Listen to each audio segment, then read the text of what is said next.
Fideo dosbarth T chwith ar gyfer mathemateg A2 uned 3. Fformwlau Onglau Dwbl a'i cymhwyso. Yn deillio o'r fformwlau onglau cyfansawdd. Gallwn ddefnyddio'r fformwlau onglau cyfansawdd i ddarganfod y fformwlau onglau dwbl. Hynny yw dwy waith yr yw ongl penodol. Felly ar gyfer sain cawn, sain alpha plus beta yw sain alpha cos beta plus cos alpha sain beta. Ond os gosodwn ni beta yn haflu alpha, bydd sain alpha plus alpha dyn ni, neu sain 2 alpha. A maen nhw'n haflu sain alpha cos alpha plus cos alpha sain alpha, sef 2 waith sain alpha cos alpha. Felly mae sain 2 alpha yn haflu 2 sain alpha cos alpha. Dyna un ohonyn nhw. Ar gyfer tan, a mae reswm pam ni'n gwneud tan gyntaf, mae tan alpha plus beta yn tan alpha plus tan beta rannu 1 minus tan alpha tan beta. Eto, gosod beta yn haflu alpha, bydd tan alpha plus alpha gyda ni, yn haflu tan alpha plus tan alpha rannu 1 minus tan alpha. Lliosi tan alpha. Hynny yw, mae tan 2 alpha yn 2 tan alpha dros 1 minus tan sgwar alpha. Nawr, ar gyfer cos, eto, cos alpha plus beta yn haflu cos alpha cos beta minus sin alpha sin beta. A os gosodwn ni beta yn haflu alpha, mae cos alpha plus alpha gyda ni, yn haflu cos alpha minus sin alpha sin alpha. Neu cos 2 alpha yn haflu cos sgwar alpha minus sin sgwar alpha. Ond chi wedi gweld cos sgwar plus sin sgwar yn haflu 1. Felly, gall fod yn ddefnyddiol y gyfuno'r fformwla yma gyda'r un rydych yn gwybod yn barod, sef cos sgwar plus sin sgwar yn haflu 1. A gallwn ail drefnu hyn i gael cos sgwar yn haflu 1 minus sin sgwar a sin sgwar yn haflu 1 minus cos sgwar. Felly, ni'n gallu amnewid yn y fformwla ar gyfer cos 2 alpha, os gosodwn ni 1 minus sin alpha, sin sgwar alpha, yn lle'r cos sgwar alpha, mae gyda ni wedyn 1 minus sin sgwar alpha minus sin sgwar alpha, sy'n rhoi 1 minus 2 sin sgwar alpha. Neu, os gosodwn ni'r 1 minus cos sgwar yn lle'r sin sgwar, byddwn ni'n cael cos 2 alpha yn haflu cos sgwar alpha minus 1 minus cos sgwar alpha sy'n rhoi ni, mae minus minus yn rhoi plus. Felly cos 2 alpha yn haflu 2 cos sgwar alpha minus 1.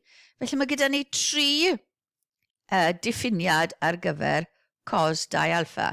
Ond os ddysgwch chi'r un cyntaf wedyn, byddwch chi'n gallu amnewid pethau i gael y ddoi arall.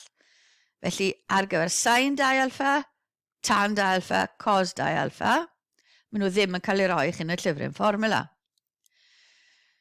Defnyddio'r fformwlau onglau dwbl nesaf, felly, enghraifft, darganfyddwch holl werthoedd theta fel bod theta rhwng 0,360 a bod 3 cos 2 theta minus 2 yn haflu cos theta.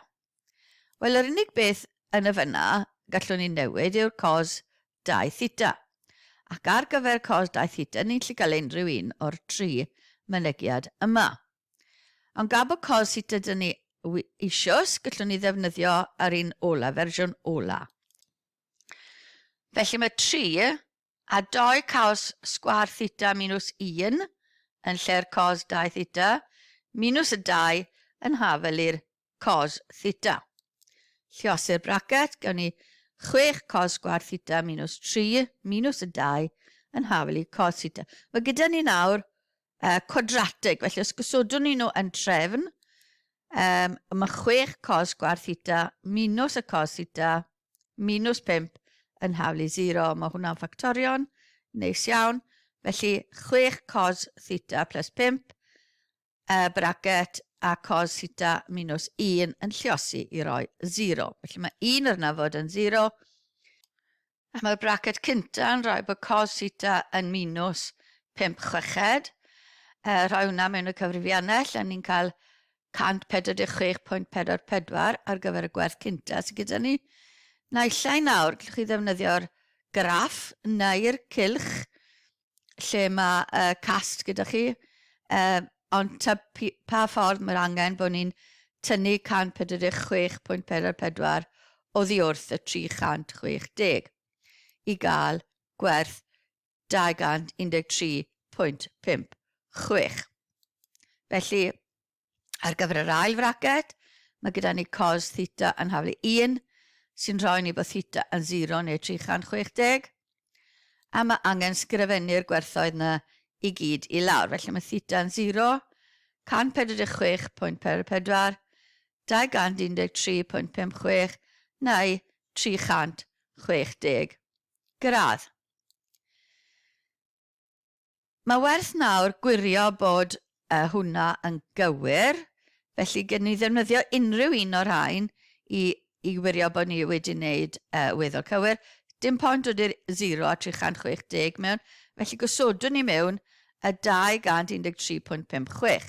Felly mae 3 cos 2 waith 213.56 minus 2 yn haflu minus 0.834.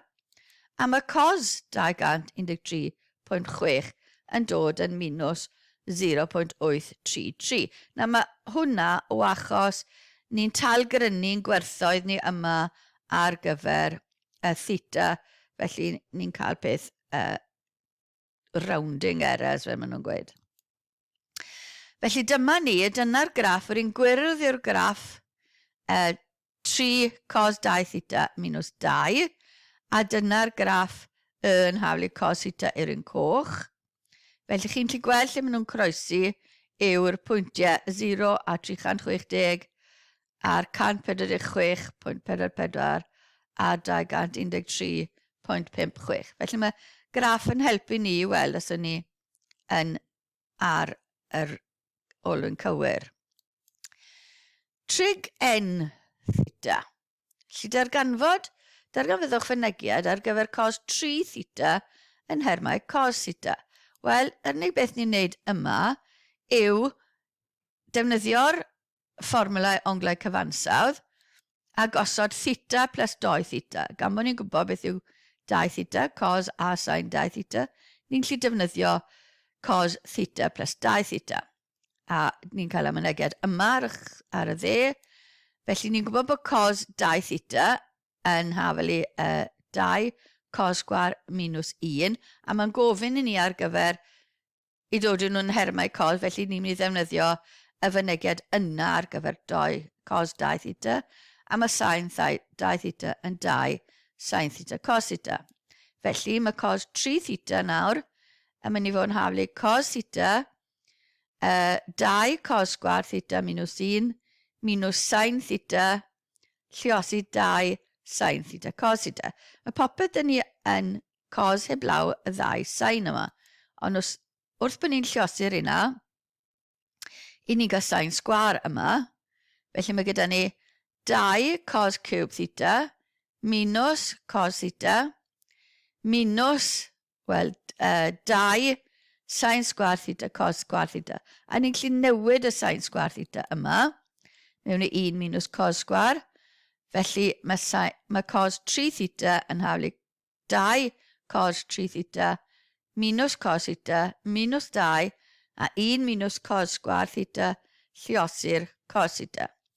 Llios y bracet yna mas, mae minus 2, lliosi 1, lliosi cos dyn ni i ddechrau, a wedyn mae minus, felly 2 cos cube theta. Popeth gyda ni'n cos, tacluso, casglu termau. Felly mae cos 3 theta yn haflu 4 cos cube theta minus 3 cos theta. Ni'n mynd i gwirio hwn eto, felly dewis ongl dim y 30 a'r 60 a'r 45, ond dewiswn ni felly 25 gradd. Felly mae cos 3 lluosi 25 yn rhoi 0.2588 i ni, a mae 4 cos cube 25 minus 3 cos 25 hefyd yn rhoi 0.2588 i ni. Felly ni'n eitha hapus. A fel i chi gael gweld beth sy'n digwydd, y coch yw'r cos 3 cos x, y glas yw'r 4 cos cube x, a wedyn y porffor yw amser ni'n ydo'r ddoi, neu tynnu'r ddoi wrth ei gilydd i gael y porffor. Chi gael gweld beth sy'n digwydd gyda'r graffs. Felly ni'n cymeryd y glas a ni'n tynnu'r coch wrtho fe a ni'n diweddu lan gyda'r un porffor. Cos 2 alpha ac integri. Integri cos neu sain wedi ei sgwario. Nawr, falle bod chi heb ddod ar draws yr integri yma eto, ond bydd e'n, gan bod yn dod gyda hwn, bydd e'n ddiddorol i chi erbyn bod chi yn dod ar ei draws e. Gallwn ddefnyddio'r fformwla Onglau Dwbl ar gyfer cos i ddarganfod rhai integrynau anodd. Atgof, dyma'r fformwla ar gyfer cos 2 alpha sydd ni yma. Felly cos sgwar minus sin sgwar, 1 minus 2 sin sgwar, neu 2 cos sgwar minus 1. Enghraifft, ni angen integri sin sgwar phi yn ôl phi, d phi. Ni methu integri hwnna, felly mae rhaid i ni amnewid e gyda un o'n unfathiannau ni. Nawr mae cos 2 phi yn haflu cos sgwar minus sin sgwar ar gyfer y phi. Felly mae cos 2 phi yn 1 minus 2 sin sgwar phi. Fi'n gwybod bod nhw lan fyna, ond mae'n neis ysgrifennu fel awr eto. Ni angen sin sgwar. Ail drefnu hwnna, ni'n cael 2 sin sgwar yn haflu 1 minus y cos 2 phi. Felly, yn lle sin sgwar, ni'n mynd i osod hanner, a mae'r hanner yn gallu mynd mas, 1 minus cos 2 phi. Nawr yn gallu integri hwnna, integri 1, ni'n cael phi, integri cos 2, ni'n cael sin 2, rannu fe gyda 2. Gan bod ni'n gwneud y differi gwrtro, ni angen rhannu gyda differiad yr myneges sydd tu fewn, fel ffwythiant. Plus gysonyn, cofiwch gysonyn. Felly tacluso hwnna, dod i popeth tu fewn y braced dros 2, mynd â fe tu allan, felly cwarter 2 phi minus sin 2 phi, plus gysonyn. Dyna i chi enghreifftiau o fformwla Onglau Dwbl a'i cymhwyso.